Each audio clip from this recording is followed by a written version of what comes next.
Anton Krieger here. This episode of All Things Green is brought to you by NextGen Clean Energy Solutions, your sustainability easy button from concept to completion.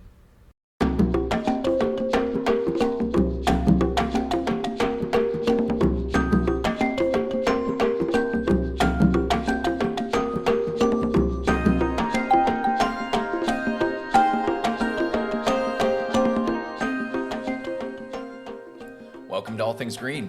I'm Anton, and today I'm joined by a very special guest. Justin Husher owns a Pawpaw farm out in Ohio. He also grows other indigenous fruits.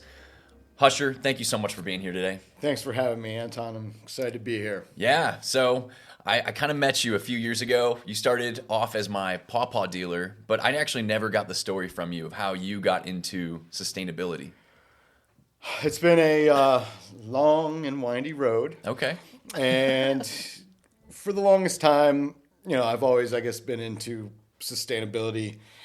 I went to high school in the 90s, was the treasurer of my class. And when we had to give a present to the school with, the money that we made from selling candy bars or whatever, it was my idea to give the school recycle bins. So I feel like that kind of was the start.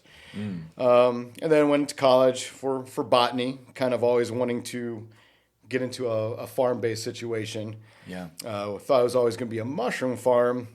And I also thought it was always going to be kind of in a rural setting. I thought I was going to get bored with city life, and by the time I was 30 or 40, I'd be done with rock and roll and done with microbrew beer and done with fancy restaurants. And alas, none of those things ever happened. And Here you are in Cleveland, Lakewood, Ohio. Cleveland and kind of a little bit of both, but I do live in Lakewood and used to farm out of Cleveland. And in 2008, that was the housing crash. Yeah. And that was also the year I got my finance MBA. Woohoo! Yeah. And lo and behold, I got this MBA, thought I was going to be making a lot of money, and there was basically zero jobs to be had upon graduation. It was sort of like the opposite, the antithesis of everything you go to college for. At that time, farming was starting to take root. Urban farming was taking root in Cleveland with, what's that guy's name? Carl Scalak was doing some stuff.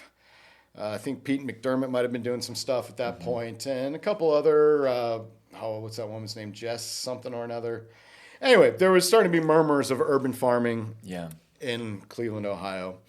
And at that point, I was having a hard time getting a job and saw these kind of like opportunities to start farming, and kind of fell into a grant program that got me started farming on West 130th of Cleveland, Ohio. That's really cool. In 2010.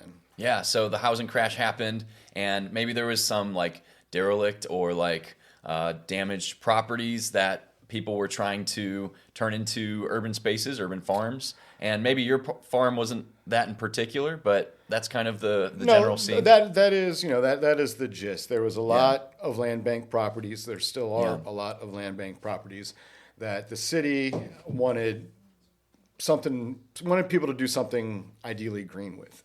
Yeah. And there were opportunities to even put in permeable paver parking lots, farms, I think swale rain garden types of things. And again, I had thought I would be bored with rock and roll and mostly rock and roll. And I was excited that these opportunities were existing because the job market in 2008, 2009, 2010 was quite horrible. Yeah. And I wanted to do this at any rate. And that's kind of where I got started. Yeah. Along the way, I ended up working for a soil and water conservation district, and along the way, I planted a lot more trees than what my initial vision of fruits and vegetables have been. And I think that is perhaps a better path towards sustainability is, food-based trees and annual farming. But to each their own. I like the trees a little bit more. Let's talk about it then. So you have 2 plots in Lakewood, Ohio. Yes. These are, would you consider urban farms? My Cleveland friends might not, but I consider my 2 Lakewood orchards to be urban, farm plots. Yes. They're about 5,000 square foot apiece. They're about 45 trees apiece. Wow. They put out, nearly anywhere from 600 to 2,000 pounds of Pawpaws every year, and I take that to the bank. Yeah, those small plots are something that really pays dividends for you. And I think it's also really cool. Like something that I have admired is you took those properties that could have been built on and you are using them as a conservation measure, which is really cool. Well, they can still be built on. Yes.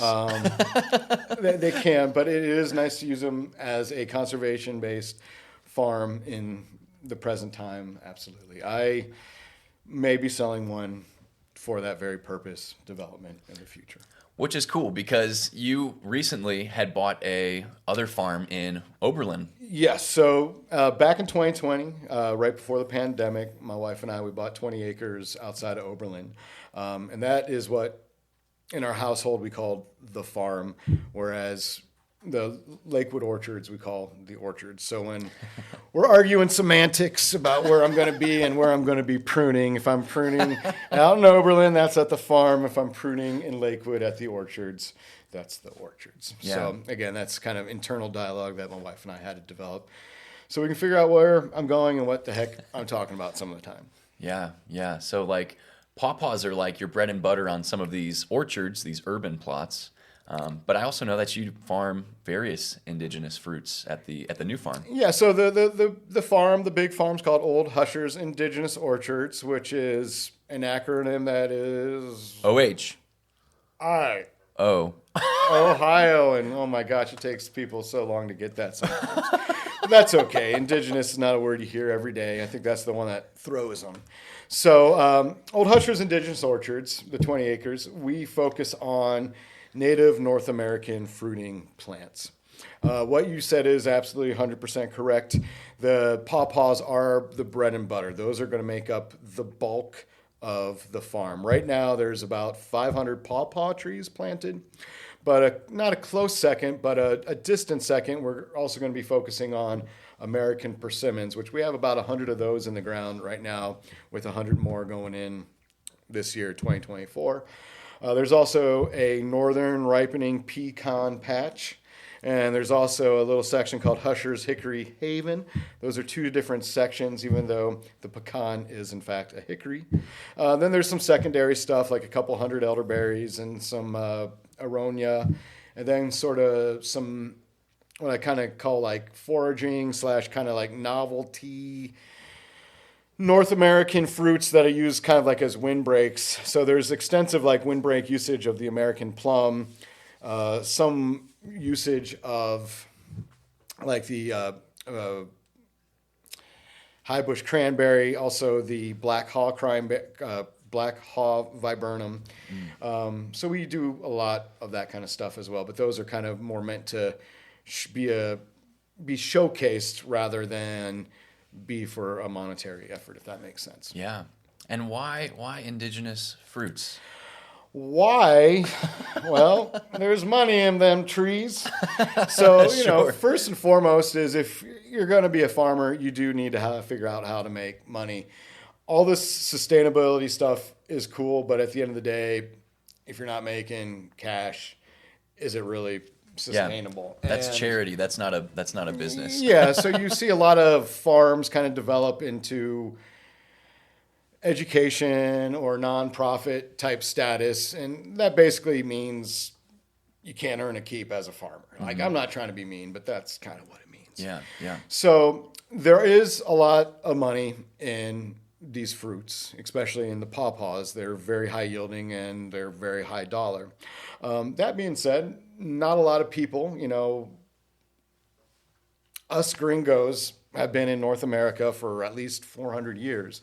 And what did we do? We came here and we planted apples, and we came here and planted pears, and we came here and planted European plums.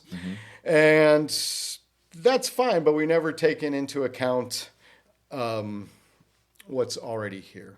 Yeah. And a lot of these types of fruits, apples, pears, plums, have a lot of, inputs that are not natural. So they're sprayed. A lot of spraying goes on with apple trees. A lot of spraying goes on with pears. And there are ways to do these things organically, but they're kind of a pain. It's kind of tough. It's kind of extra work. So you have a fruit that has basically been not developed, not commercialized yet. And I say a fruit, but in all intents and purposes, it's fruits. Like pawpaws haven't been really developed. Persimmons haven't really been developed. Any of the viburnums like the high bush cranberry or the black haw have not been developed. And they're sitting here as a natural resource, kind of waiting to be developed in some way. And a lot of times they do have a lot of less, natural predators. So your inputs in your work to do things like spraying, or you don't have to do that anymore. Yeah. So less energy going into it, less chemicals, and a higher yield. Higher yield is to be determined, but everything else, persimmons are known to be one of the most caloric yielding fruits anywhere. And they do it with sheer volume of fruit, and then also just a lot of sugar. Yeah. So for persimmons, 100%. For pawpaws, again, they yield very well, but I've never compared it in terms of pounds to apples, so we're just gonna have to go on faith on that one. Well, we got old Husher right here in front of us. Yes, I would love to hear. Aren't you lucky? I would love to hear about letting the viewers know what a pawpaw really is. What does it taste like? Oh man, a pawpaw. What does it taste like? That's like a $20 million question. A lot of people will tell you it tastes like a banana meets a mango meets a papaya all kind of together, and not at all like that at the same time. The very simplest way to say it is it's very tropically in its flavor profile with those things I just described, sort of background. It's very custardy in its texture. Sometimes people are kind of off-put by its texture. And when I say pudding, or I say pudding-like, and you can almost eat them like a pudding cup if you cut them in half and get a spoon and just suck them down. So, but it's a unique taste that is its own. It's pawpaw. It is what it is. It's very tropically and kind of tastes like those things all together, but not like those things at all at the same time. You've eaten quite a few. What do you think?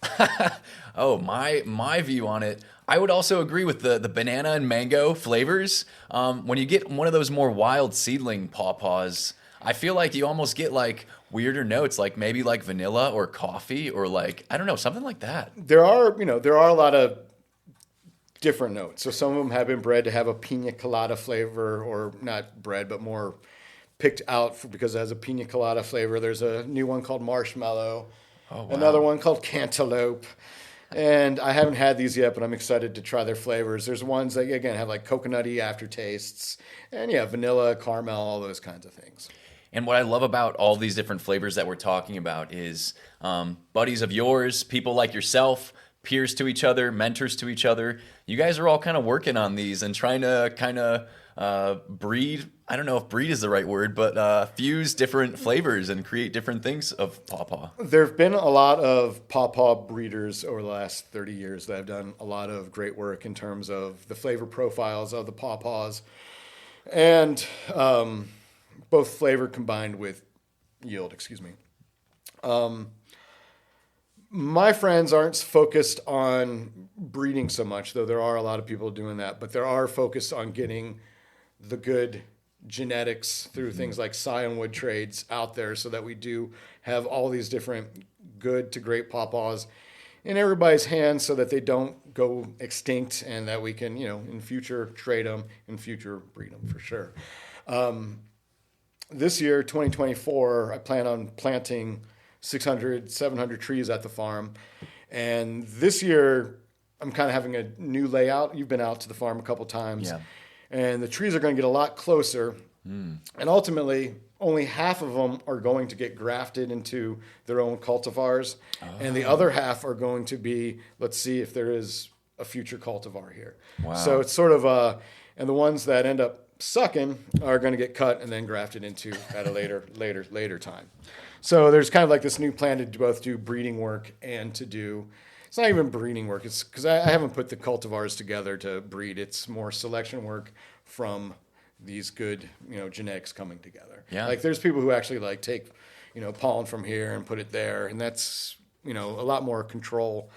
I consider that breeding. What I'm doing is just having good stock and then hopefully finding some good stuff. You're letting fate decide. In that stock. Yes, yes, that is exactly it. With, I'm manipulating it a little bit by having it come from good genetics. Yeah. So absolutely. that, I guess I'm doing a little bit of work. But again, I don't consider that breeding. Well, tell me a little bit about how you get Pawpaws to the consumers. I mean, this is a fruit that, in my experience, it bruises easily, it spoils quick. Tell me about how you can get indigenous fruits to the community. Well, that is a great question. I'll tell you what I do, but I need to, in the future, probably start stepping up. So as we all know, pawpaws are very perishable. They don't hold well. They bruise easily. All those kinds of things. At the end of the day, honestly, oftentimes a great pawpaw kind of looks like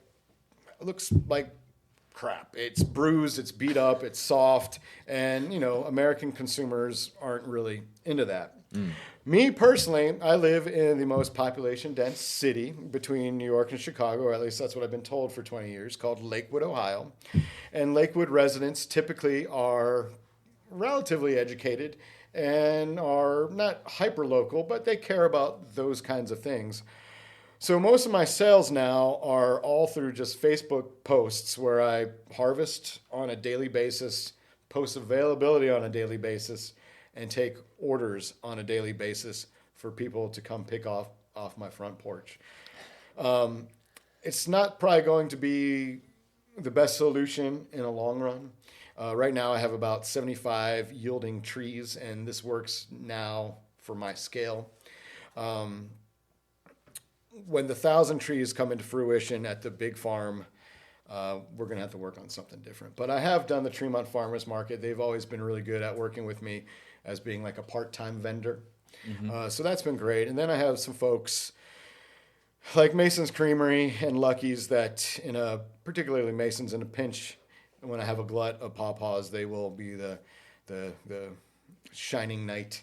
They'll be like, yes, we will take 60 pounds today. Yes, we'll do that for you, and we will clean those up. So thanks to those guys. And make ice cream out of it. And make ice cream out of them as well, which is really, really awesome. And I know that's been a very popular feature for their September sales.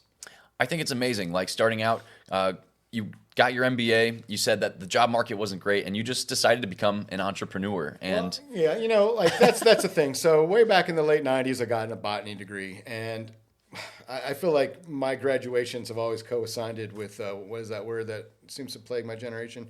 Probably your generation too. Recession. Recession. So in '98, I got this degree, and it was hard to turn it over into a botany job. Like modern life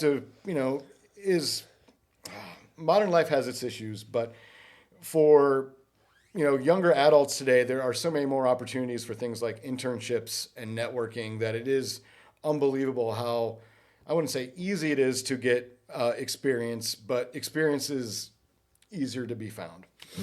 And in the late 90s, I ended up getting a banking job. And through a lot of the aughts, I ended up having banking jobs. But if you ever hung out with me, you may figure out pretty quickly that banking is not an industry for me. Yeah. Bankers, they're not my peeps. They're not? I don't want to talk about golf.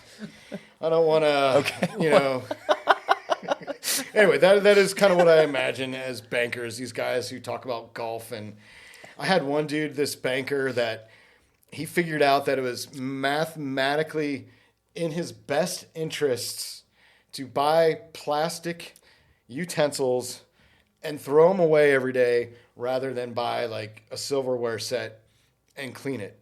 And, for all intents and purposes, again, that's like the exact opposite of sustainability. This is the exact opposite of the kind of people I want to know and or hang out with. So the whole time I was working at banks, kind of as an underling, but even underlings at banks get paid well. You get good vacation. You get, you get benefits. You get, banks, they get great, holidays.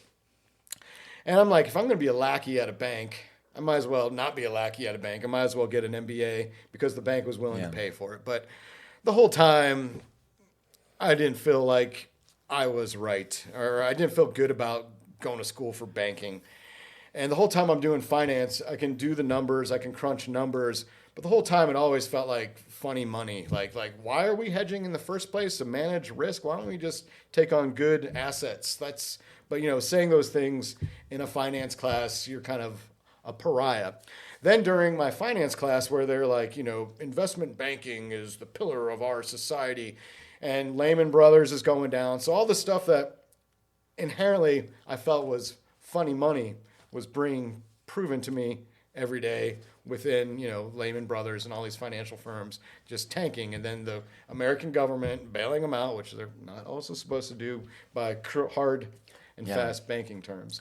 Well, so it was a blessing that there was a recession. I never wanted to be a banker or a golfer, but that is what was being presented to me. And then when this opportunity came to start farming in Cleveland, I was very grateful to switch gears, though it's taken some trials and tribulations, and there's been some learning curve along the way. Well, I think there's a lot of people who maybe go for a degree that maybe they end up being like, I don't really know that I want to pursue something in this field. And thankfully, there are people who are providing internship opportunity experience, people who want to get their feet wet in sustainability and learn more about it. I wanted to ask if you had any opportunities off the top of your head. Well, I do want to, this year I want to institute a formal internship program at the farm. That would be a very, very kind of like part-time thing, like one shift, like 1 8-hour shift a month for like 16 to 18 months. Mm-hmm. So not like a 20-hour or 30-hour a week. It would be what I would call like project-based. So instead of some of the day-to-day doldrums of farming, it would be like, okay, we're getting this project done. Mm-hmm. And I need a second hand particularly for that. So I am, going to be formally instituting an internship, maybe even tomorrow. Seeking that. I'm always looking for help. Anybody can dig a hole and hang out and eat some chicken wings grilled afterwards is welcome to lend a hand. There's going to be some work parties coming up at the farm that are more, we like to party at the Old Husher's Indigenous Orchard. So, when we do the work parties, we do make it fun for the individuals that come out and hang out and have a good time. And, again, we do get some stuff done. But again, it's meant to be a social event. It's meant to be a fun event.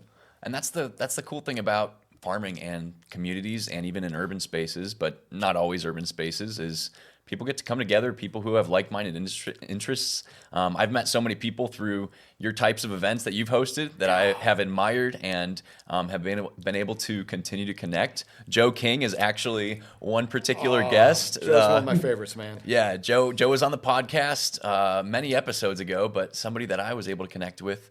And so I would just recommend looking for your local Indigenous orchard and finding a way to get plugged in, because helping farmers is the best thing you can do. We always need help. Every farmer out there can always use a hand. We are overworked and underpaid, but we do it because, we love it. We find a certain kind of peace while doing that. It makes our brains still. And it does feel good to grow trees and transform, especially the big farm or even the Lakewood orchards. You take kind of a disused property and transform it into something that should yield for a very, very long time.